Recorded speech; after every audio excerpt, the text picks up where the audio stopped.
নমস্কার, সুভদ্রার রান্নাঘরে আমার সকল দর্শক বন্ধুকে জানাই স্বাগত। আমি শিউলি। আজকে আমি এগুলো দেখো ডালিয়া নিয়ে এসেছি। ডালিয়া আমি ছিলা বানাবো, তার জন্য এই ডালিয়ার সাথে অল্প একটু সামান্য 2 চামচ মতো টেবিল চামচ সুজি দেব। তো আর এই সবজিগুলো দেব, দিয়ে কিভাবে বানাচ্ছি তোমরা আমার সাথে থাকো। কড়া বসিয়ে দিয়েছি, গ্যাস জ্বালিয়ে দিয়েছি, কড়াটা গরমও হয়ে গেছে অলরেডি। আমি ডালিয়াটা একটু ড্রাই রোস্ট করে নেব। একটু ভালো করে ড্রাই রোস্ট করে নিয়ে তার সাথে সুজিটাও দিয়ে দিলাম। ভালো করে ড্রাই রোস্ট করে নিয়ে ডালিয়াটা আমার রোস্ট করা হয়ে গেছে, একটু ঠান্ডা করে নেব, দিয়ে ভালো করে ধুয়ে নিয়ে তারপরে আমি আসছি। আমি দেখো ভালো করে জল পাল্টিয়ে ধুয়ে নিয়েছি। এবারে আমি ডালিয়াটা মিনিট 15-20 ভিজিয়ে রাখবো, তারপরে এটাকে আমি ব্লেন্ড করব। দেখো আমার ব্লেন্ড প্রায় হয়ে গেছে। আমি আর দুটো জিনিস মিক্সড করব, দিয়ে আর একবার ঘুরিয়ে নেব। সেটা হচ্ছে টক দই দিয়ে দিলাম ওর সাথে, আর একটু লবণ দেব, স্বাদ অনুসারে একটু লবণ দিয়ে দিলাম, দিয়ে আর একবার ঘুরিয়ে নেব আমি।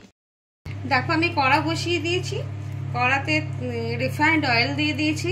এবারে একটু কালো সর্ষে আর জিরে ফোড়নে দিয়ে দিচ্ছি।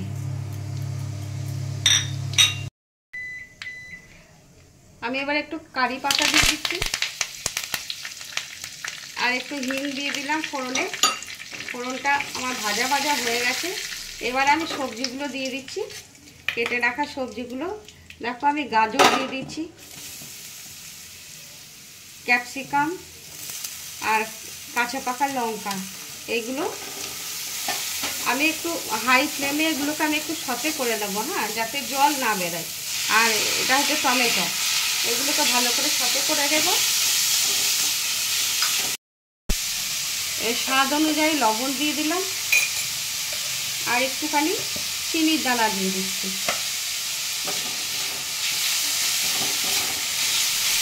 এক ফোঁটা কাশ্মীরি রেড চিলি পাউডার দিয়ে দিলাম কালারটা দেখতে ভালো লাগার জন্য।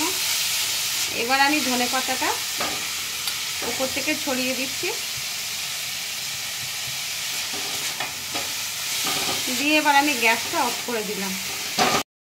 এবার আমি ডালিয়ার ব্যাটারের মধ্যে এই আমার সবজি ভাজাগুলো দিয়ে দিচ্ছি। একটা ভারী সুন্দর সুগন্ধ বেরোচ্ছে, খুব একটা হেলদি খাবার। তোমরা এইভাবে অবশ্যই বানাবে, বানিয়ে খাবে।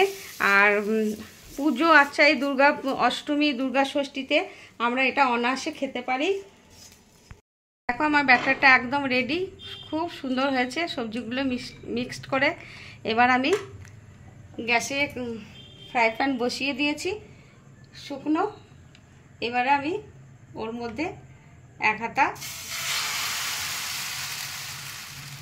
ডালিয়ার ব্যাটার দিয়ে দিচ্ছি। তোমরা এভাবে অবশ্যই বানাবে, একটা স্বাস্থ্যকর খাবার। আমি 3-4 মিনিট মতো চাপা দিয়ে রেখেছিলাম। এই সাইডটা হয়েছে, এখন এটা হয়নি, আর একটু হবে। এবার আমি চাপাটা খুলে দেখি, হ্যাঁ হয়ে গেছে। দেখো উল্টে দিলাম, ভারী সুন্দর হয়েছে। আমি কিন্তু কিছু দিইনি, আমি একটু ঘি দিয়ে ভাজবো। তোমরা চাইলে ঘি, বাটার বা রিফাইন্ড অয়েল যেটা পছন্দ সেটা দিয়েই ভাজতে পারো, কারণ এটা ডালিয়া, তো ডালিয়ার সাথে ঘিটা খুব ভালো যায়। আর দেখো এটা আমার হয়ে গেছে, আমি উল্টে পাল্টে ভালো করে ঘি দিয়ে ভেজে নিয়েছি। ভারী সুন্দর হয়েছে আর ভারী সুন্দর সুগন্ধ বেরোচ্ছে, তোমাদের কি বলবো। তোমরা অবশ্যই একবার বানাবে। আমি পেঁয়াজ দিইনি, যেহেতু আমি ষষ্ঠী বা অষ্টমী মহাষ্টমী জন্য বানাচ্ছি বা বাড়তিথি। তোমরা যদি চাও বাচ্চাদের জন্য বানাবে, টিফিনের জন্য নাস্তা হিসাবে, তখন তোমরা পেঁয়াজ দিতেই পারো। আমি আবার একটা দিচ্ছি। হ্যাঁ, এবার 2-3 মিনিট চাপা দিয়ে রেখে দেবো। এইভাবে আমি বাকিগুলো সব ভেজে তুলে নিচ্ছি। আমার ডালিয়ার ছিলা রেডি এবং সার্ভ করে দিয়েছি। তোমরা এভাবে অবশ্যই বানাবে, বানিয়ে খাবে, খেয়ে আমাকে কমেন্ট করে জানাবে তোমাদের কেমন লেগেছে। আমার এই ছিলার রেসিপি অসাধারণ রেসিপি, স্বাস্থ্যকর রেসিপি, আমি তোমাদের বলে বোঝাতে পারবো না। তোমরা যখন করবে, করে বানিয়ে খেয়ে দেখবে, দেখে আমাকে তখন তোমরা বলবে যে হ্যাঁ খুব ভালো রেসিপি বানিয়েছো শিউলি। যাই হোক, দেখো এত নরম আর এতটাই সুস্বাদু, এতটাই সুগন্ধ উঠছে কি বলবো। দেখো দুই দিকেই দেখাচ্ছি তোমাদের, অসম্ভব সুন্দর। যাই হোক, তোমরা এভাবে বানিয়ে খেয়ে আমাকে জানাবে তোমাদের কেমন লেগেছে আমার এই ডালিয়া ছিলার রেসিপি। স্বাস্থ্যকর একটা খাবার। তোমরা সবাই ভালো থাকবে, সুস্থ থাকবে। তোমাদেরকে জানাই অসংখ্য অসংখ্য ধন্যবাদ, অনেক অনেক ভালোবাসা।